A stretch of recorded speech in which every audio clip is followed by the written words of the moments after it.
ശബരിമല സ്വർണ്ണക്കൊള്ളയുമായി ബന്ധപ്പെട്ട് ചില നിർണായക നീക്കങ്ങളൊക്കെ കോടതിയിൽ നടന്നിരുന്നു. മുഖ്യധാരാ മാധ്യമങ്ങൾ ഉൾപ്പെടെ ആ വാർത്ത വന്നില്ല. കാരണം രാഹുൽ മാങ്കൂട്ടത്തിന്റെ ഗർഭകഥകളുടെ എപ്പിസോഡുകളായിരുന്നല്ലോ. ശബരിമല വലിയൊരു രീതിയിൽ ഉയർത്തിക്കാണിക്കാൻ ഇവിടുത്തെ മാധ്യമങ്ങൾക്ക് കഴിയില്ല. എന്നാൽ സ്വർണ്ണക്കൊള്ളയിൽ കോടതിയിൽ ഇനി നടക്കാൻ പോകുന്നത് CPM-ന്റെ തല പിളർക്കുന്ന നീക്കങ്ങളാണ്. വരും ദിവസങ്ങൾ സർക്കാരിനും CPM-നും വെള്ളിടി വെട്ടുന്നതായിരിക്കും. ശബരിമലയിൽ നിർണായക നീക്കത്തിലേക്ക് ഹൈക്കോടതിയും കടക്കുകയാണ്. ഡിസംബർ 3 SIT കോടതിയിൽ അന്വേഷണ റിപ്പോർട്ട് സമർപ്പിക്കും. പത്മകുമാർ വരെയുള്ളവരുടെ മൊഴിയിൽ CPM-ലെ ഉന്നതരിലേക്ക് നീളുന്ന ലിങ്ക് ഉണ്ട്.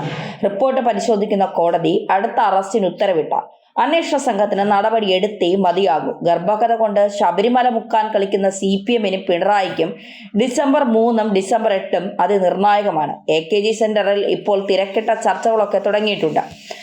ഈ നേരം വരെ ശബരിമല വാർത്തകൾ മുഖ്യധാരാ മാധ്യമങ്ങളിലും അധികമായി വരുന്നില്ല. പത്മകുമാറിന്റെ ജാമ്യ ഹർജി പരിഗണിച്ച കോടതി അത് ഡിസംബർ 8 വിധി പറയുന്നത് മാറ്റിവെച്ചിരിക്കുകയാണ്. ഡിസംബർ 8 എന്ന് കേട്ടത് സർക്കാരിന്റെ ചങ്കിൽ വെള്ളിടി വെട്ടി. കാരണം തദ്ദേശ പോരിന്റെ വോട്ടെടുപ്പ് ഡിസംബർ 9 ആ ദിവസം രാവിലെ ജാമ്യം തള്ളിക്കൊണ്ട് കോടതി ഉത്തരവിടുകയും തട്ടിപ്പിൽ പത്മകുമാറിന്റെ പങ്ക് കൂടുതൽ വെളിപ്പെടുത്തുകയും ചെയ്താൽ പാർട്ടിക്ക് 8ന്റെ പണിയാകാം. വിശ്വാസം വ്രണപ്പെട്ട് നിൽക്കുന്ന വിശ്വാസി സമൂഹം കൂട്ടത്തോടെ CPM-നെ വലിച്ചെറിയും.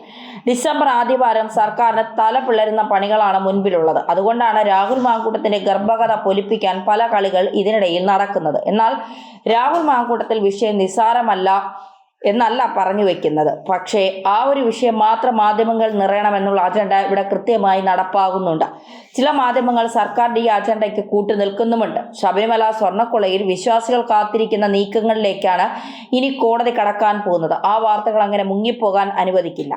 ശബരിമല സ്വർണ്ണക്കൊള്ളയുടെ ഓരോ വിവരങ്ങളും വിട്ടുകൊണ്ടായിരിക്കും പത്മകുമാറിന്റെ അറസ്റ്റിൽ സഡൻ ബ്രേക്ക് ഇട്ട് നിൽക്കുകയാണ് SIT. തന്ത്രി എന്തുകൊണ്ട് ചോദ്യം ചെയ്തില്ല, മന്ത്രി എന്തുകൊണ്ട് ചോദ്യം ചെയ്യാൻ വിളിപ്പിക്കുന്നില്ല തുടങ്ങിയ ചോദ്യങ്ങൾ കോടതിയിൽ നിന്ന് വന്നാൽ SITക്ക് ആ നടപടികളിലേക്ക് കടക്കേണ്ടി വരും. തൽക്കാലം രാഹുൽ മാങ്കൂട്ടത്തിന്റെ ഗർഭകേസിൽ തടി തപ്പി ഇങ്ങനെ നിൽക്കുകയാണ് സർക്കാർ. അങ്ങനെ കോടതിയിൽ നിന്ന് ആരുടെയെങ്കിലും അറസ്റ്റിന് ഒരു ഉത്തരവ് വന്നാൽ അത് CPM-ൽ നിന്ന് ഉയർക്കേണ്ട ഗതികേടിലേക്ക് എത്തും.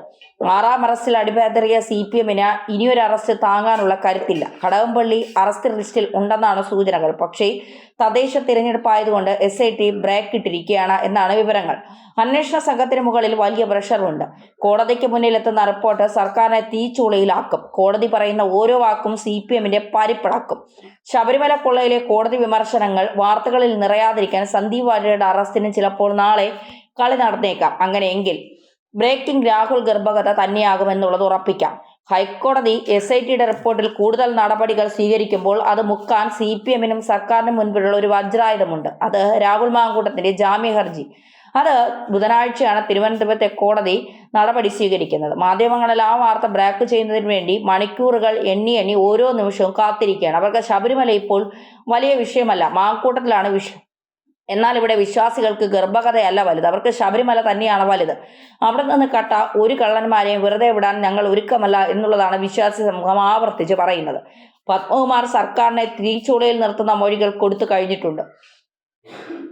കൂടെ എടുത്ത തീരുമാനങ്ങൾ താൻ മാത്രം എങ്ങനെ പ്രതിയാകുമെന്ന് ജാമ്യ ഹർജിയിൽ പത്മകുമാർ ഉന്നയിച്ച പ്രധാന ചോദ്യം. അതായത് തനിക്ക് മുകളിൽ പലരുമുണ്ടെന്ന് പത്മകുമാർ സമ്മതിക്കുകയാണ്. പത്മകുമാറിന്റെ ജാമ്യാപേക്ഷയിൽ SITയുടെ റിപ്പോർട്ട് തേടിയിരിക്കുകയാണ് കൊല്ലം വിജിലൻസ് കോടതി. തുടർന്നാണ് SITയുടെ റിപ്പോർട്ട് ലഭിച്ച ശേഷം ജാമ്യാപേക്ഷ ഡിസംബർ 8 പരിഗണിക്കുമെന്ന് വ്യക്തമാക്കിയിരിക്കുന്നത്. എന്നാൽ ഈ ഡിസംബർ 8 CPM കണക്കുകൂട്ടിയതേ ഇല്ല. കൃത്യമായി തന്നെ ഡിസംബർ 8 കോടതി പറയുകയാണ്, ബോർഡ് അംഗങ്ങളുടെ അറിവോടെയാണ് ചെമ്പെന്ന് രേഖപ്പെടുത്തിയത്. ഉദ്യോഗസ്ഥർ പിച്ചള എന്ന് എഴുതിയപ്പോൾ താനാണ് ചെമ്പെന്ന് മാറ്റിയത്. പാളുകൾ ചെമ്പുപയോഗിച്ച് നിർമ്മിച്ചതുകൊണ്ടാണ് അങ്ങനെ തിരുത്തിയതെന്ന് പത്മകുമാർ ജാമ്യാപേക്ഷയിൽ പറഞ്ഞു വയ്ക്കുന്നുണ്ട്. വീഴ്ചയുണ്ടെങ്കിൽ അംഗങ്ങൾക്കും പിന്നീട് ചൂണ്ടിക്കാണിക്കാമെന്നും സ്വർണ്ണക്കവർച്ചയിൽ പങ്കില്ല എന്നുമാണ് ജാമ്യാപേക്ഷയിൽ പത്മകുമാർ പറയുന്നത്. ബോർഡിൽ ഒപ്പമുണ്ടായിരുന്ന മറ്റ് അംഗങ്ങളെ കൂടി പ്രതിക്കൂട്ടിലാക്കുന്നതാണ് പത്മകുമാറിന്റെ ജാമ്യ ഹർജി ഉള്ളത്. അതായത് പിച്ചള എന്നത് ഒരു കൂട്ടർ എഴുതിയപ്പോൾ താനാണ് അത് തിരുത്തി ചെമ്പാക്കിയതെന്ന് പത്മകുമാർ പറയുമ്പോൾ ഈ പിച്ചള എന്ന് എഴുതിയത് ആരൊക്കെയാണ്, അതിന് പിന്നിൽ കളിച്ചവർ ആരൊക്കെയാണെന്നുള്ള ചോദ്യം ശക്തമാണ്. ഉണ്ണികൃഷ്ണൻ പോറ്റിക്ക് സ്വർണം പൂശിയ കട്ടിളപ്പാളികൾ കൈമാറിയത് ഉൾപ്പെടെ കൂട്ടായെടുത്ത തീരുമാനങ്ങൾക്ക് താൻ മാത്രം എങ്ങനെ ഉത്തരവാദിയാകുമെന്നും പത്മകുമാർ ചോദിക്കുമ്പോൾ അത് CPM-ന് തിരിച്ചടി ഉണ്ടാക്കുന്ന ചോദ്യം തന്നെയാണ്. മിനിറ്റ്സിൽ ചെമ്പെന്ന് എഴുതിയത് എല്ലാവരുടെയും അറിവോടെയാണെന്ന് പത്മകുമാർ മൊഴി നൽകിയിട്ടുണ്ട്. വീഴ്ച പറ്റിയെങ്കിൽ എല്ലാവർക്കും ഒരുപോലെ ബാധ്യതയുണ്ടെന്നാണ് പത്മകുമാറിന്റെ വാദം. തന്നെ മാത്രം വേട്ടയാടുന്നതിൽ അമർഷം കൂടിയായിരുന്നു പത്മകുമാർ ജാമ്യ ഹർജിയിൽ വ്യക്തമാക്കിയത്. അതായത് ഒരു ഘട്ടത്തിൽ പത്മകുമാറിന് തന്നെ തോന്നി തന്നെ കുടുക്കിയവനെ കൊണ്ട് വാസുവിനെ ഉൾപ്പെടെ ഊരിയെടുക്കാനുള്ള ഒരു നീക്കം സർക്കാരിന്റെ ഭാഗത്തുനിന്ന് ഉണ്ടാകുന്നുണ്ടോ എന്ന സംശയം. അതുകൊണ്ട് തന്നെയാണ് ശബരിമല കൊള്ളയിൽ എല്ലാവർക്കും കൂട്ടായ ഉത്തരവാദിത്വമുണ്ട് എന്ന് പത്മകുമാർ പറഞ്ഞു വെക്കുന്നത്.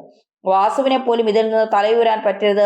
ആ ഊരാക്കുടുക്കാണ് തന്റെ മൊഴിയിലൂടെ പത്മകുമാർ SITയോട് വ്യക്തമാക്കിയത്. ആ മൊഴിയാണ് കോടതിയിലേക്ക് എത്താൻ പോകുന്നത്. എന്തായാലും പത്മകുമാറിന്റെ ജാമ്യ ഹർജിയിൽ കൊല്ലത്തെ കോടതി 8-ാം തീയതി വിധി പറയുമ്പോൾ പൊട്ടിത്തെറിയുണ്ടാകും. കോടതി അതിൽ സംസാരിക്കുക കോടതിയുടെ ഓരോ വാക്കും CPM-നെ പതിക്കുന്ന അഗ്നിശരങ്ങളാകും. അതും തദ്ദേശ തെരഞ്ഞെടുപ്പ് ദിനം തന്നെ. കോടതിയിൽ നിന്ന് പ്രകടനം കിട്ടുമ്പോൾ അത് തിരഞ്ഞെടുപ്പിൽ ഏറ്റവും വലിയ തിരിച്ചടിയായി മാറും CPM-ന്. ശബരിമല സ്വർണ്ണക്കൊള്ളയിൽ SIT അന്വേഷണ റിപ്പോർട്ടിന്റെ അടിസ്ഥാനത്തിൽ പാർട്ടി നടപടിയെടുക്കുമെന്നാണ് CPM സംസ്ഥാന സെക്രട്ടറി MV ഗോവിന്ദൻ ഇപ്പോൾ വീണ്ടും ആവർത്തിച്ചുകൊണ്ടിരിക്കുന്നത്. കുറ്റക്കാർ ആരായാലും നടപടിയെടുക്കുമെന്നായിരുന്നു ഒരു പരിപാടിയിൽ ഗോവിന്ദൻ തുറന്നടിച്ചത്. പത്മകുമാർ MLA ജനപ്രതിയോ അല്ല, ആരായാലും തെറ്റിന് കൂട്ടുനിൽക്കില്ല. ഉത്തരവാദികളെ നിയമത്തിന് മുന്നിൽ കൊണ്ടുവരണം. ആരെയും പാർട്ടി പിന്തുണയ്ക്കില്ല. പ്രതി ചേർത്താൽ ഉടനെ നടപടിയെടുക്കണമെന്നില്ല. പാർട്ടിക്ക് അതിൻ്റെതായ രീതിയുണ്ട്.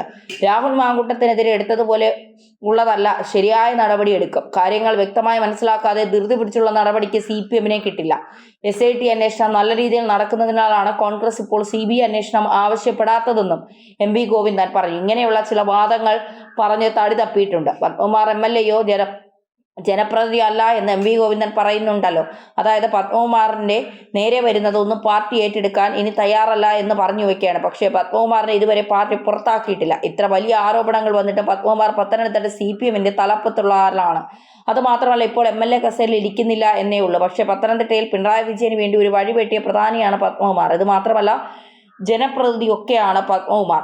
അതുകൊണ്ട് തന്നെ പത്മകുമാറിനെ താഴെ ഇറക്കാതെയുള്ള MV ഗോവിന്ദന്റെ ഇത്തരം ജൽപ്പനങ്ങൾ നിലനിൽക്കില്ല എന്നുള്ളതാണ് യാഥാർത്ഥ്യം.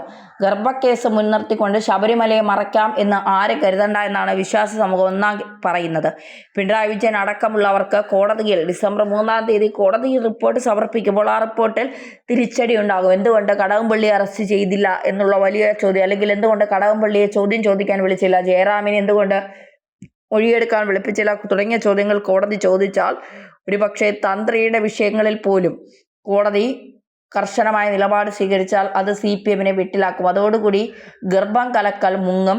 പിന്നീട് വരുന്നത് ശബരിമല കൊള്ള തന്നെയാകും. എന്തായാലും അയ്യപ്പൻ 8-ന്റെ പണി കൊടുക്കുമെന്നുള്ള കാര്യത്തിൽ സംശയം വേണ്ട. CPM-നോടൊപ്പം നിൽക്കുന്ന മാധ്യമ പ്രവർത്തകർക്കും ഇപ്പോൾ ശബരിമല കൊള്ള മറയ്ക്കാനായി രാഹുൽ മാങ്കൂട്ടത്തെ മുൻനിർത്തി കളിക്കുന്ന ചില അന്തംകമ്മികളായ മാധ്യമ പ്രവർത്തകർക്കുമൊക്കെ 8-ന്റെ പണി അയ്യപ്പൻ കൊടുക്കും എന്നുള്ള കാര്യത്തിൽ ഒരു സംശയം വേണ്ട. വിശ്വാസി സമൂഹത്തെ അയ്യപ്പന്റെ സ്വർണവും കട്ടവനെയും ഒന്നും അയ്യപ്പൻ വെറുതെ വിടില്ല. അതിന് കൂട്ടു നിൽക്കുന്നവന്മാരെയും ആ വാർത്ത മുക്കുന്നവന്മാരെയും വെറുതെ വിടില്ല.